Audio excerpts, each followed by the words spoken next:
घूंघट। ये है देविका। देविका पढ़ी लिखी और मॉडर्न लड़की है, लेकिन उसकी शादी ऐसे परिवार में हुई है जो गांव में रहता है। भले ही ये 21वीं सदी है, लेकिन देविका की ससुराल वालों की सोच वो तो 18वीं सदी से आगे बढ़ी ही नहीं। आइए जानते हैं क्या होगा जब शहर की पढ़ी लिखी और मॉडर्न लड़की फंस जाएगी संकीर्ण मानसिकता वाले माहौल में। सागर, ये तुम्हारे गांव में सबने इतने लंबे लंबे घूंघट क्यों कर रखे हैं? और ये सब मुझे इतना घूर घूर कर क्यों देख रहे हैं? अरे यार, तुम भी घूंघट कर लो ना, इसीलिए तो देख रहे हैं सब तुम्हें। कम ऑन सागर, मैं घूंघट नहीं कर सकती, तुम्हें पता है ना मैं कौन हूँ। लेकिन देविका, मेरे पिताजी, चाचा जी, बड़े भैया और जीजा जी ने तुम्हें बिना घूंघट के देख लिया ना तो बहुत गुस्सा होंगे और न जाने कौन कौन से फरमान सुनाएंगे। खैर चलो, देखा जाएगा जो होगा। सागर देविका से कई बार कहता है कि वो घूंघट कर ले, लेकिन देविका सागर की नहीं सुनती और अपने ससुराल के दरवाजे पर पहुंच जाती है। जब देविका वहां पहुंचती है तो देखती है कि उसकी सास बिमला, चाची सास कम्मो और जेठानी सुजाता ने लंबा सा घूंघट कर रखा था, पर उनकी ननद वीना ने घूंघट नहीं किया हुआ था। लेकिन हाँ, उसके सर पर सलीकी के साथ दुपट्टा जरूर ओढ़ा हुआ था। सागर अपनी पत्नी को सबसे मिलवा रहा होता है, तभी सागर के पिता जोगिंदर बोलते हैं, सागर, तूने बहू को इस घर के तौर तरीके नहीं समझा। हमारे घर की औरतें बिना घूंघट के किसी पर आए मर्द के सामने नहीं आती, और तू इसे ऐसे ही ले आया। पिताजी, मैं समझा दूंगा, वो नई नई शहर से आई है ना, इसलिए उसे पता नहीं है।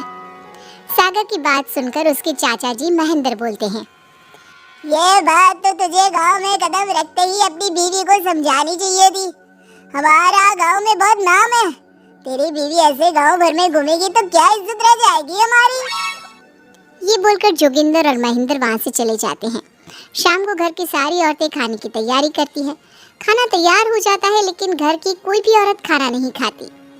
बहुत रात हो जाती है, तब देविका कहती है, सासू माँ, खाना बने हुए तो देर हो गई, रात भी बहुत हो गई है, हम लोग खाना क्यों नहीं खा रहे? अरे बहू, ये क्या बोल रही हो? हमारे यहाँ घर की औरतें तब तक खाना नहीं खाती जब तक घर के मर्द खाना ना खा ले। लेकिन इतनी देर हो गई, आप सबको भूख नहीं लग रही क्या? तभी देविका की जेठानी सुजाता कहती है, लग तो रही है, लेकिन यहाँ की यही रीत है, ये निभानी तो पड़ेगी ना। भाभी जी, ये रीत नहीं है, औरतों को प्रताड़ित करने का एक तरीका है। अगर इस घर के आदमी पूरी रात नहीं आए तब पूरी रात खाना नहीं खाओगी क्या?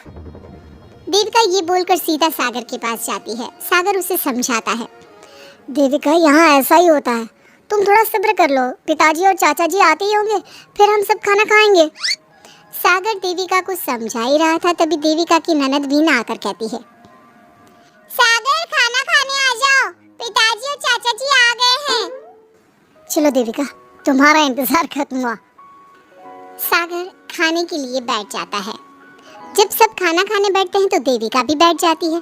सागर धीरे से उसे कहता है, अरे देविका, ये क्या कर रही हो?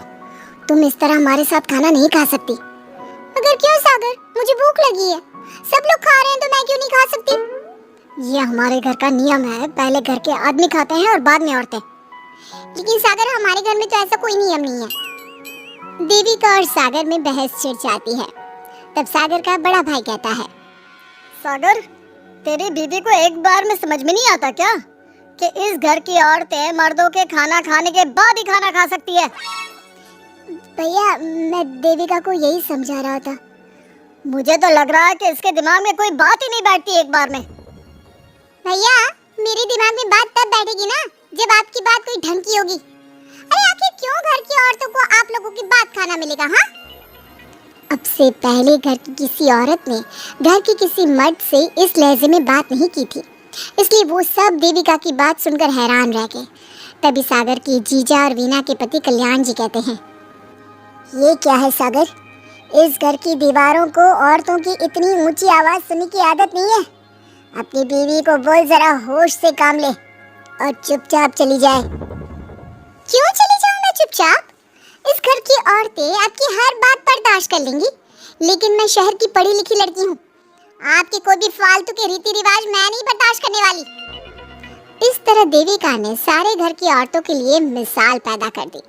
जोगिंदर के घर में पहली बार किसी महिला ने विरोध का स्वर उठाया है। ये बात घर के किसी मर्द को बर्दाश्त नहीं हो रही है। तभी जोगिंदर कहता है, महेंद्र, मोहन, इस बेशर्म लड़की को कमरे में बंद कर दो और आज इसे कोई खाना नहीं देगा। अगर किसी ने इसे खाना दिया तो मैं उसे जिंदा नहीं छोड़ूंगा। महेंद्र और मोहन उसे कमरे में बंद कर देते हैं और उसे खाना भी नहीं देते। रात के 3 बज जाते हैं। भूख की वजह से देविका को नींद भी नहीं आती। तभी उसे कुछ महसूस होता है। ऐसा लग रहा है कोई दरवाजा खोल रहा है, लेकिन इतनी रात को कौन हो सकता है? कहीं सागर तो नहीं? देविका उम्मीद भरी नजरों से दरवाजे की तरफ देखती है, लेकिन दरवाजा खोलने वाला सागर नहीं बल्कि विमला और कम्मो है। माँ जी, चाची जी, आप दोनों।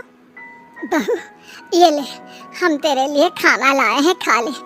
और ये बात ना तो किसी को बताना मत कि हमने तुझे खाना दिया है, नहीं तो हमारे मर्द मार मार कर हमारा बुरा हाल कर देंगे।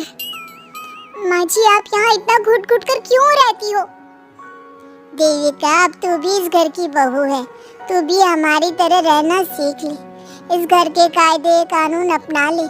इस घर के मर्द तो कभी बदलने वाले हैं नहीं बहू, तो तू ही बदल ले अपने आप को। माँ जी, बदलाव अच्छे के लिए हो तो हमें बदलना चाहिए। बेकार और बेतुकी बातों का तो विरोध करना चाहिए। दोनों ने देविका को समझाने की कोशिश की, लेकिन देविका ने उल्टा उन्हें ही समझा दिया। इसी तरह एक दिन देविका किसी बात पर जोर जोर से हंस रही थी। तभी देविका की सास विमला ने उसे टोकते हुए कहा, अरे बहू, तू इतनी जोर जोर से क्यों हंस रही है? हमारे घर की औरत इतनी जोर जोर से नहीं हंसती। विमला अपनी बहू को समझा रही थी कि तभी महेंद्र बोलता है, अरे कम्मो, कौन है ये औरत जो बेशर्मों की तरह जोर जोर से हंस रही है? तभी कम्मो और देविका बाहर आ जाती हैं।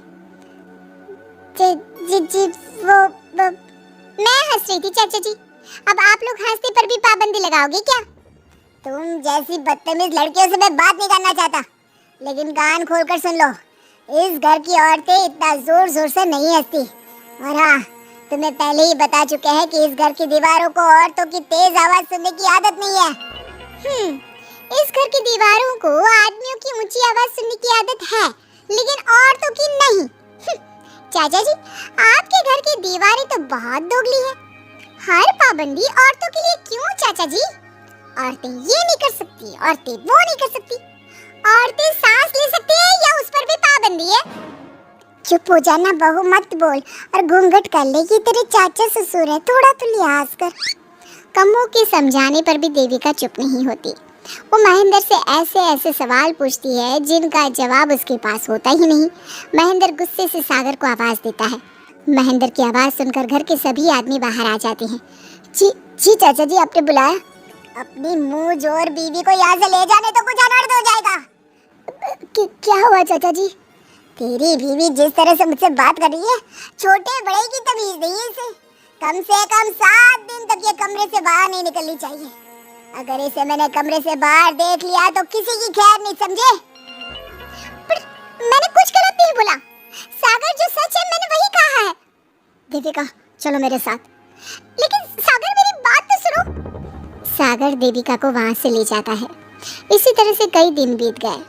अब देविका अपने ससुराल में हर गलत बात का विरोध करने लगी, लेकिन जितना ज्यादा वो विरोध करती, उसके ससुराल वाले उस पर उतना ही ज्यादा अत्याचार करते।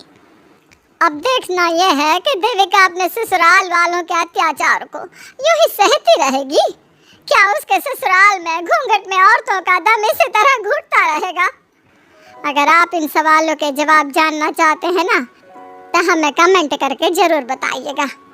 और हमारी स्टोरी को लाइक, शेयर और चैनल को सब्सक्राइब करना ना भूलें।